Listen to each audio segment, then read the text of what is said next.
अनंतकोटी ब्रह्मांड नायक राजाधिराज सच्चिदानंद सद्गुरु श्री ब्रह्मचैतन्य महाराज की जय।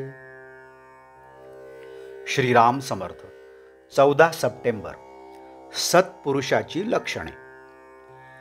जो पुष्कळांना मनापासून आवडतो तो मनुष्य चांगला, असा मनुष्य अजरामर होतो। तो निस्वार्थीपणाने राहून मनावर संयम ठेवतो। स्वतःच्या स्वार्थासाठी दुसऱ्याला बुडवण्याचा दुष्टपणा त्याच्याकडून होणेच शक्य नाही। असा सत्पुरुष म्हाताऱ्याला म्हातारा, पुरुषाला पुरुष, बाईला बाई, मुलाला मुलासारखा दिसतो। म्हणजे जो ज्याप्रमाणे असेल त्याप्रमाणे त्याच्याशी वर्तन असते। असा मनुष्य कोणाविषयी काही निंदा किंवा स्तुती बोलत नाही। मान घ्यायला योग्य असूनही मानाची अपेक्षा तो करीत नाही। स्वतःच्या विकारांवर त्याचा पूर्ण ताबा असतो आणि दुसऱ्यांच्या दुःखात तो त्यांना सुख देण्याचा प्रयत्न करीत असतो। तो सहजावस्थेत राहतो, म्हणजेच उपाधीमुळे बांधला जात नाही। असा योगी मनुष्य खरोखरच मुक्त समजावा। अशा लोकांनाच संत म्हणतात आणि ते जी जी कर्मे करतात ती भगवंताच्या प्रेरणेनेच आणि भगवंतासाठीच असल्यामुळे त्या कर्मांच्या पासून जगाचे कल्याण घडते।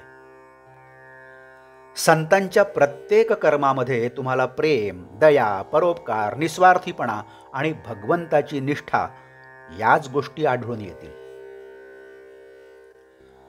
अंतरंग ओळखायला स्वतःपासून सुरुवात करावी।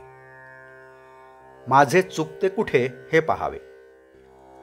दुःख भोगण्याची मला पाळी आली म्हणजे मार्ग चुकला म्हणावे। ज्याला सुखदुःख बाधत नाही तोच खरा समाधानी। मी रोज नामस्मरण करतो। 4 वर्षे माझे भजन नाही चुकले असे आपण म्हणतो, पण मी हे सर्व करतो अशी सारखी आठवण ठेवली तर काय उपयोग। मी मेहनत घेतो पण थोडक्याने नाचते, ते या अभिमानामुळे। जोपर्यंत अभिमान सोडून भगवंताचे स्मरण मी करीत नाही तोपर्यंत ते स्मरण कसे म्हणावे। भगवंताशिवाय इतर जाणीव ठेवून मी त्याच्याशी अनन्यपणे वागतो असे कसे म्हणता येईल। मी तुम्हाला खरेच सांगतो, तुम्ही रामाकडे कर्तेपण द्या आणि त्याच्या इच्छेने वागा। तुमची देहबुद्धी नष्ट झाल्याशिवाय राहणार नाही। खुणेने जावे, संतांनी सांगितलेल्या मार्गाने जावे म्हणजे मार्ग सापडतो। खरी तळमळ लागली म्हणजे मार्ग दिसतो आणि खरी कळकळ असली म्हणजे त्यात प्रेम निर्माण होते। भगवंताने माझी आपत्ती दूर करावी हे म्हणणे वेडेपणाचेच आहे।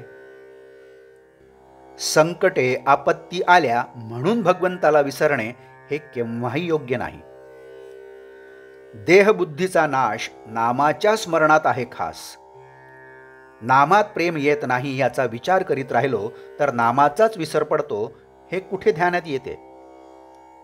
उगीच विचार करीत नाही बसू। समुद्र ओलांडून जाण्याकरिता रामाचे नाव घेऊन जी वीट ठेवली ती राहिली हे लक्षात ठेवा। आजचे बोधवाक्य। चमत्कार करणे हे संत लक्षण नव्हे। संत चमत्कार दाखवावा म्हणून चमत्कार करीत नाहीत। जानकी जीवन स्मरण जय जय राम। नमस्कार। आपण या चॅनलला अजूनही सबस्क्राईब केलं नसेल तर आपण सबस्क्राईब करावं ही विनंती।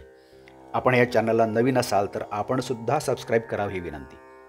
या चॅनलला लाईक करा, शेअर करा, कमेंट्स द्या। बेल आयकन दाबायला मात्र विसरू नका। धन्यवाद।